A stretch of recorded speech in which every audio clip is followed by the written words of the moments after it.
सूचना केवल हमारे विचार हैं, वित्तीय सलाह नहीं। निर्णय लेने से पहले खुद शोध करें। किसी भी लाभ या हानि के लिए हम उत्तरदायी नहीं हैं। मैक्स फाइनेंशियल सर्विसेज ने अपनी नई शेयर होल्डिंग रिपोर्ट्स रिलीज की हैं, जो फाइनेंशियल ईयर के क्वार्टर और पहले हाफ को कवर करता है, जो जून 31 ईस्ट 2024 तक चलता है। ये रिपोर्ट कंपनी के शेयर्स की डिटेल्ड जानकारी देता है, जिसमें promoters, promoter groups, foreign investors, public investors और सरकारी एंटिटीज शामिल हैं। पब्लिक द्वारा हेल्ड शेयर्स का परसेंटेज 5.85% से इंक्रीज होकर 2024 के जून में 6.14% तक का इंक्रीज से देखा गया। ये चेंजेस स्टेट है कि ब्लिक की इन्वेस्टमेंट कंपनी में क्वार्टर टू क्वार्टर इंक्रीज हुई है। दीज डोमेस्टिक इंस्टीट्यूशनल इन्वेस्टर्स ने अपना शेयर होल्डिंग मार्च 2024 में 39.92% से जून 2024 में 40.74% तक इंक्रीज किया। ये बताता है कि डोमेस्टिक इंस्टीट्यूशंस ने कंपनी में अपना इंटरेस्ट 0.82% तक इंक्रीज किया है। फॉरेन इंस्टीट्यूशनल इन्वेस्टर्स के शेयर होल्डिंग में थोड़ा डिक्रीज आया 2024 के मार्च से 2024 के जून में, जो दिखाता है कि डोमेस्टिक इंस्टीट्यूशंस ने अपने स्टेक को क्वार्टर टू क्वार्टर -1.11 से डिक्रीज किया है, जिसे पता चलता है कि उन्होंने अपनी इन्वेस्टमेंट्स को पुल बैक किया है। चलिए इन्वेस्टर्स के स्टैटिस्टिक्स पे नजर डालते हैं, जो शेयर होल्डिंग पैटर्न में फ्लक्चुएशंस का कारण बन सकते हैं। अनक्लेम्ड और सस्पेंस और एस्क्रो अकाउंट की फाइनेंशियल परफॉर्मेंस में एक सिग्निफिकेंट डिफरेंस देखा गया है, जो -0.01% है। ट्रस्ट ने हाई स्टेक होल्डिंग एक्सपीरियंस करते हुए स्टेक होल्डिंग में 0.07% इंक्रीज देखा गया। लेटेस्ट क्वार्टर में म्यूचुअल फंड स्लैश ने स्टेक होल्डिंग में इंक्रीज देखा, जिसमें 0.1% का अपटिक देखा गया। लेटेस्ट क्वार्टर में Nippon life India trustee limited A/C Nippon India Nifty mid cap 150 index fund ने स्टेक होल्डिंग में इंक्रीज देखा, जिसमें 0.13% का अपटिक देखा गया। लेटेस्ट क्वार्टर में HDFC mutual fund HDFC Nifty mid cap 150 index fund ने स्टेक होल्डिंग में इंक्रीज देखा, जिसमें 1.31% का अपटिक देखा गया। कनारा रोबीको म्यूचुअल फंड AC कनारा रोबीको मिड कैप फंड ने अपने हिस्से को पिछले क्वार्टर में 1.2% से डिक्रीज करके 1.08% पे ले आए हैं। ये कंसेक्यूटिव क्वार्टर्स में -0.12% स्टेक्स डिफरेंस दिखाता है।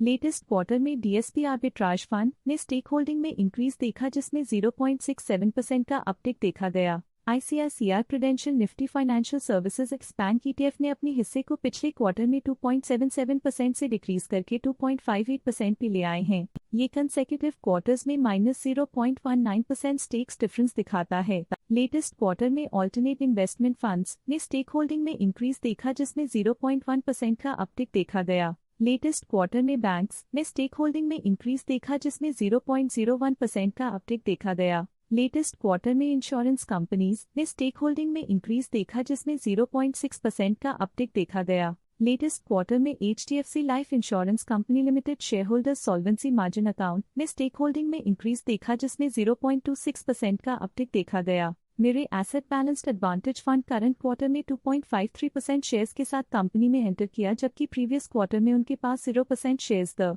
Kotak Mahindra trustee CO limited AC Kotak Nifty financial services x bank index fund current quarter में 3.15% शेयर्स के साथ कंपनी में एंटर किया, जबकि प्रीवियस क्वार्टर में उनके पास 0% shares the Aditya Birla sun life trustee private limited AC Aditya Birla sun life multi asset allocation fund current quarter में 2.49% शेयर्स के साथ कंपनी में एंटर किया, जबकि प्रीवियस क्वार्टर में उनके पास 0% shares the Tata I life insurance company limited AC rising India fund ULIP 073 the 17th of January 2024 रिफ 110 करंट क्वार्टर में 1.26% शेयर्स के साथ कंपनी में एंटर किया, जबकि प्रीवियस क्वार्टर में उनके पास 0% shares the provident fund slash pension funds current quarter में 0.01% शेयर्स के साथ कंपनी में एंटर किया, जबकि प्रीवियस क्वार्टर में उनके पास 0% शेयर्स द मेरे asset flexi cap fund previous quarter में 4% शेयर्स ओन करते थे, लेकिन करंट क्वार्टर में उन्होंने कंपनी से एग्जिट ले लिया है। Invesco India aggressive hybrid fund previous quarter में 1% शेयर्स ओन करते थे, लेकिन करंट क्वार्टर में उन्होंने कंपनी से एग्जिट ले लिया है। Kotak Mahindra trustee CO limited AC Kotak health care fund previous quarter में 3% शेयर्स ओन करते थे, लेकिन करंट क्वार्टर में उन्होंने कंपनी से एग्जिट ले लिया है। Aditya Birla sun life trustee private limited AC Aditya Birla sun life multicap fund previous quarter में 1% शेयर्स ओन करते थे, लेकिन करंट क्वार्टर में उन्होंने कंपनी से एग्जिट ले लिया है।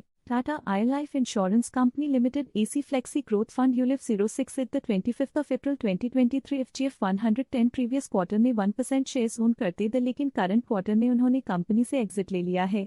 Stake holding foreign portfolio investors category I के लिए पिछले क्वार्टर के मुकाबले में -1.09% से डिक्रीज हो गई। Stake holding Kotak funds India mid cap fund के लिए पिछले क्वार्टर के मुकाबले में -0.37% से डिक्रीज हो गई। Stake holding New York life insurance company के लिए पिछले क्वार्टर के मुकाबले में -0.65% से डिक्रीज हो गई। इस पिछले क्वार्टर में क्यूबेट इन्वेस्टमेंट अथॉरिटी फंड F238 की स्टेक होल्डिंग में एक नोटवर्दी इंक्रीज देखा गया। उनकी स्टेक होल्डिंग में 0.17% का सिग्निफिकेंट इंक्रीज देखा गया। इस पिछले क्वार्टर में WF Asian smaller companies fund limited की स्टेक होल्डिंग में एक नोटवर्दी इंक्रीज देखा गया। उनकी स्टेक होल्डिंग में 0.37% का सिग्निफिकेंट इंक्रीज देखा गया। Stake holding foreign portfolio investors category 2 के लिए पिछले क्वार्टर के मुकाबले में -0.01% से डिक्रीज हो गई। New world fund INC previous quarter में 1% शेयर्स ओन करते थे, लेकिन करंट क्वार्टर में उन्होंने कंपनी से एग्जिट ले लिया है। बट ये था कंपनी का करंट शेयर होल्डिंग पैटर्न। देखने के लिए धन्यवाद।